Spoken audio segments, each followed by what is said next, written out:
UFC 304 happened this past weekend. It was a hell of a boring card. I'm going to be honest. I say boo. What I heard. I heard it was a good one to miss.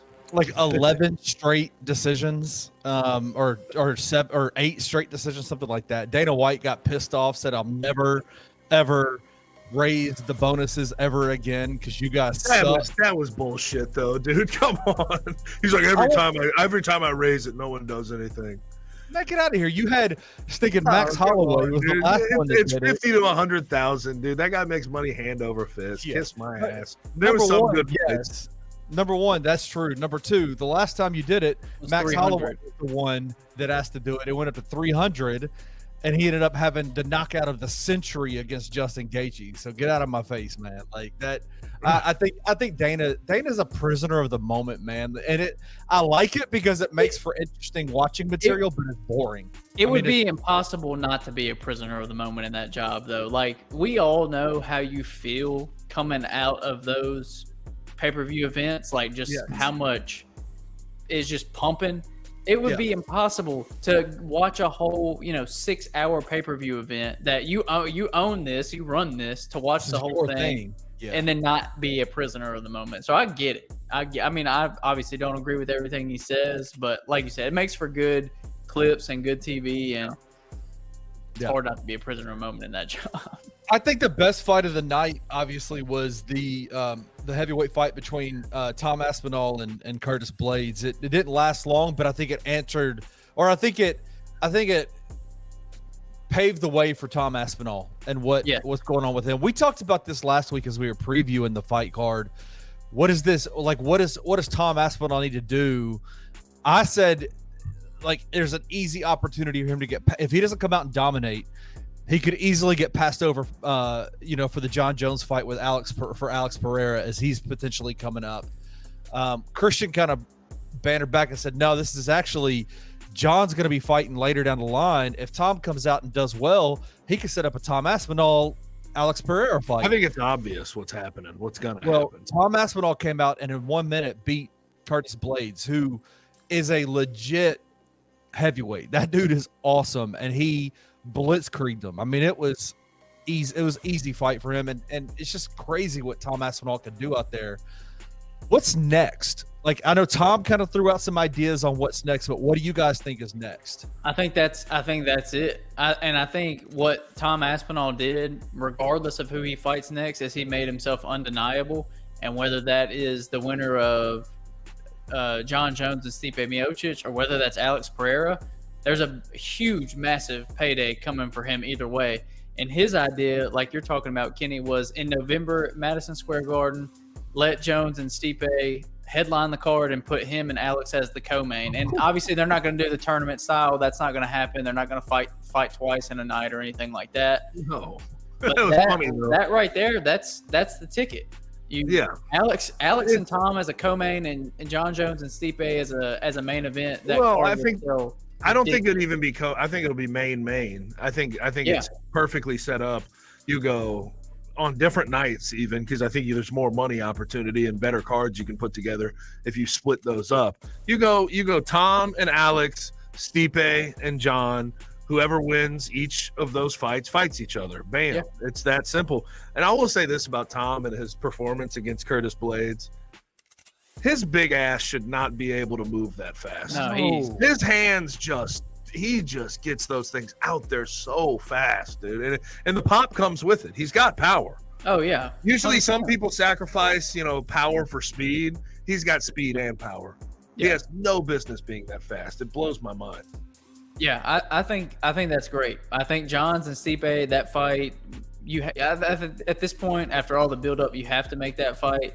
But Tom and Alex would be a great fight. And then whoever wins those two, fighting each other, which I think we would all agree Jon Jones should be a pretty sizable favorite over Stipe. And Jon Jones versus Tom Aspinall, or Jon Jones versus Alex Pereira, like, those are monumental, massive fights. Jon Jones versus Alex Pereira is what Dana would hope for. Oh, yeah. Let's be completely honest. That would be fucking, the amount of pay-per-view guys. Good God. Be ridiculous. The one guy challenging for his third belt, the other guy the best ever. Yeah, and I think what's cool about it is, and y'all can tell me y'all's opinion on this, but like the heavyweight division's been kind of blah recently, especially even when Francis Ngannou was kind of running it. It wasn't the most exciting to me because there just weren't that many contenders. And I'm not saying that there's like this massive stretch of contenders now, because there's not. But you got Jon Jones, who is one of the most popular and the best mixed martial artist of all time. You've got Tom Aspinall, who is kind of on this rocket ship right now and who has really put himself in a lot of big time conversations with not only the way that he's fought, but the way that he carries himself. Like he's an impressive dude. Like he's a good speaker. He's good at, throwing a little bit of shade and kind of calling his shot.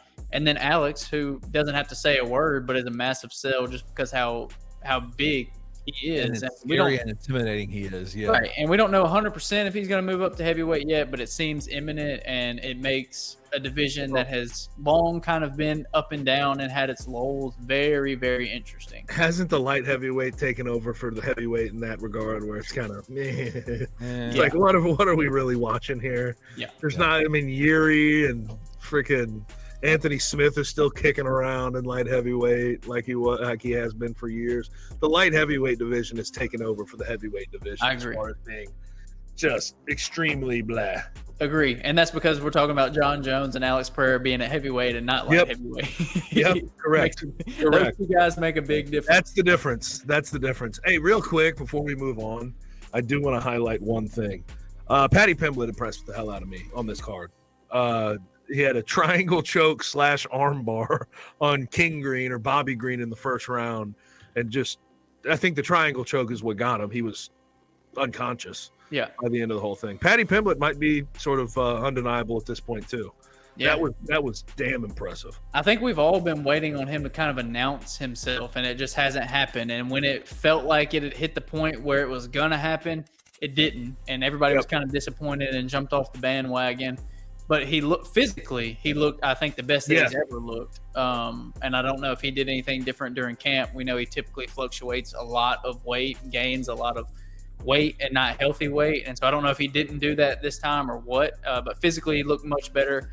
And he took out a legit dude in Bobby Green, which is did exactly what he wanted with him, too. Right. And he hasn't done that yet. He has not beat a legit dude. He's just beat a bunch of bodies. And he finally beat someone who is a legit long-term gatekeeper of that division, and we'll see. That star could continue to rise, or it could be another one of those what could have been, but he at least gave himself the opportunity now to be that superstar caliber fighter. Yeah, you fully dominated somebody when you have him in 2 submissions at one time. And like one of them, he's literally out cold as you're breaking his arm. Like it's brutal stuff. Real quick about the UFC. Also want to shout out Memphis UFC fighter Danny Barlow. Yes, sir. Just announced today that he's got a fight against Nikolai Veretennikov on August 10th on a UFC fight night.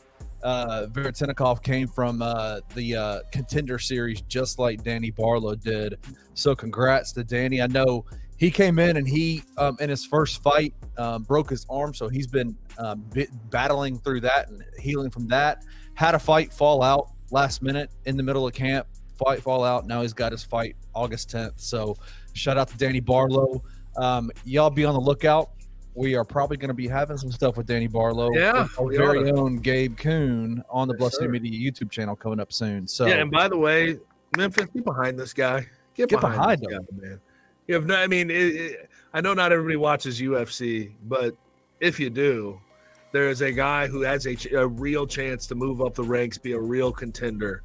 Go make it happen at welterweight. Exciting division. Go watch this guy and support this guy.